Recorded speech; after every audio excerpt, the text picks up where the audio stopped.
Assalamualaikum warahmatullahi wabarakatuh. Nama saya Mia Salastri dengan NIM 12220800054 dari kelas 3B pada proyek UAS mata kuliah Media Pembelajaran Kimia. Saya mengambil dari tugas sebelumnya yaitu LKS eksperimen. Saya buat menjadi ILKPD eksperimen uji nyala warna logam pada materi kimia unsur.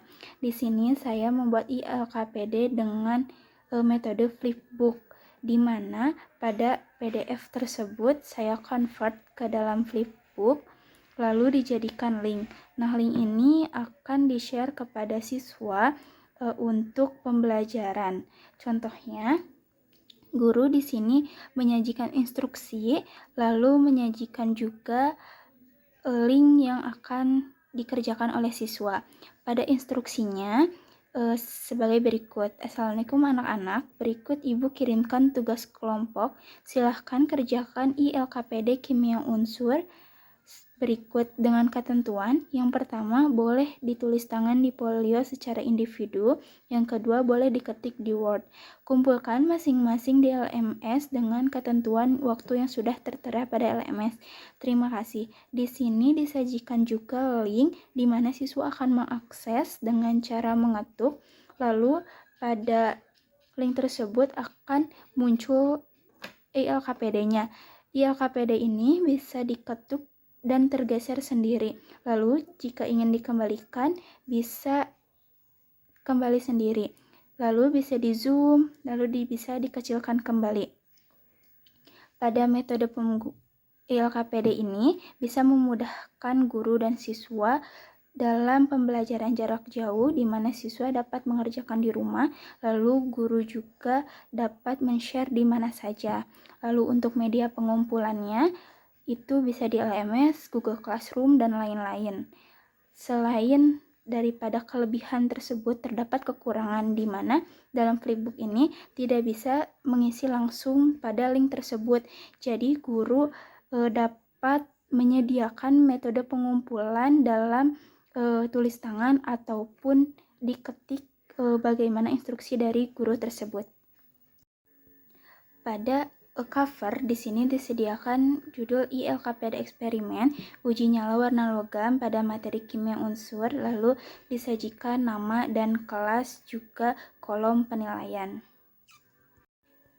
Lalu pada yang slide keduanya juga ada lembar kerja siswa. Di sini materinya kimia unsur tertuju pada SMA kelas 12 semester 1.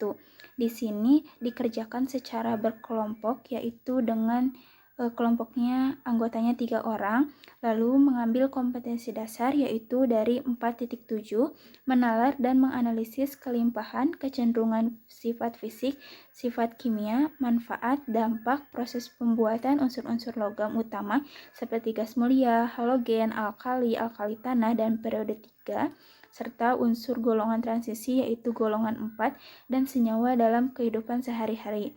Lalu untuk tujuan pembelajarannya yaitu menganalisis sifat fisik dan sifat kimia unsur-unsur logam yaitu alkali tanah periode 3, periode 4 melalui uji nyala api. Lalu yang selanjutnya pada LKPD disajikan petunjuk dan fase mengamati. Dalam fase mengamati ini disajikan juga gambar dari kembang api, juga disajikan wacana. Dalam wacana tersebut dijelaskan itu pertanyaan mengenai apa itu kembang api, mengapa kembang api warnanya beragam, lalu kembang api merupakan salah satu aplikasi nyata dari ilmu kimia yaitu fenomena eksitasi dan deksitasi yang terjadi pada tingkatan atomik. Lalu dipertanyakan juga apa yang dimaksud dengan uji nyala, prosedur dari uji nyala, juga mengidentifikasi jenis kation berdasarkan warna yang diperoleh dari uji nyala. Lalu yang selanjutnya ada fase menanya. Di sini dari wacana yang sebelumnya dibuat pertanyaan-pertanyaan atau rumusan masalah yang berhubungan dengan uji nyala warna logam disertai dengan hipotesis yaitu dugaan sementara mengenai pertanyaan-pertanyaan tersebut. Lalu ada fase mengumpulkan data. Di sini instruksinya bacalah prosedur praktikum berikut ini dan lakukan eksperimen sesuai dengan prosedur. Lalu di sini ada 7 prosedur yang masing-masing dijelaskan, juga ada konsentrasi dari senyawa yang dipakai. Pada pengumpulan data, selain disajikan prosedur, juga ada 2 kolom yang harus diisi, juga tabel, di mana yang pertama adalah setelah membaca prosedur, siswa harus menuliskan alat yang digunakan pada percobaan, lalu yang kedua menuliskan bahan pada percobaan. Lalu pada tabel itu diisi dari nomor kristal garam, lalu hasil reaksi ionisasinya, lalu ion yang menimbulkan nyala, juga warna nyalanya. Di sini ada NaCl, KCl, MgCl2, SrCl2, BaCl2, dan CuCl2.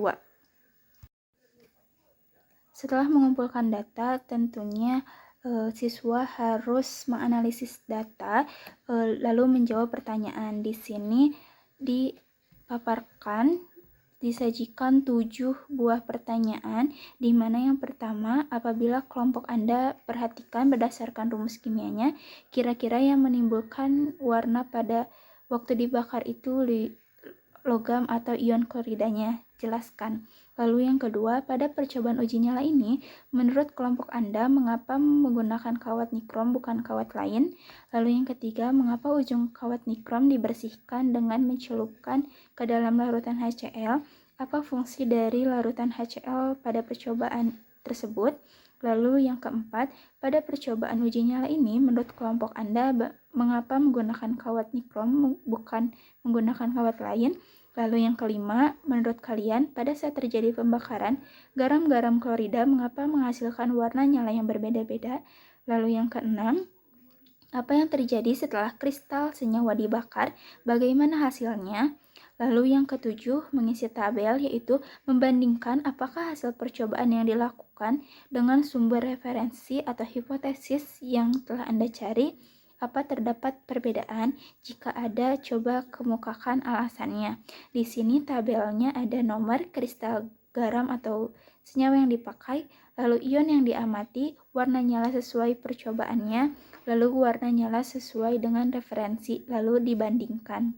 Lalu yang terakhir, ada fase mengkomunikasikan. Dalam fase mengkomunikasikan ini, mempresentasikan nanti di kelas dari hasil dari LKPD praktikum tersebut. Lalu didiskusikan hasil dari kelompoknya dipresentasikan di depan kelas. Baik, menurut saya LKPD ini sangat praktis digunakan oleh guru untuk media berbasis ICT, yaitu share link untuk siswa mendapatkan LKPD. Juga mempermudah siswa karena link tersebut dinamai yaitu ILKPD Kimia Unsur kelas 12. Apabila siswa akan meng-scroll ulang, siswa dapat mencari sesuai dengan materi, lalu linknya terdapat sesuai dengan judul materinya. Selain itu, juga siswa dapat mengerjakan di rumah, juga guru dapat dengan mudah melaksanakan pembelajaran tidak terganggu. Baik, terima kasih. Itu yang dapat saya sampaikan. Wassalamualaikum warahmatullahi wabarakatuh.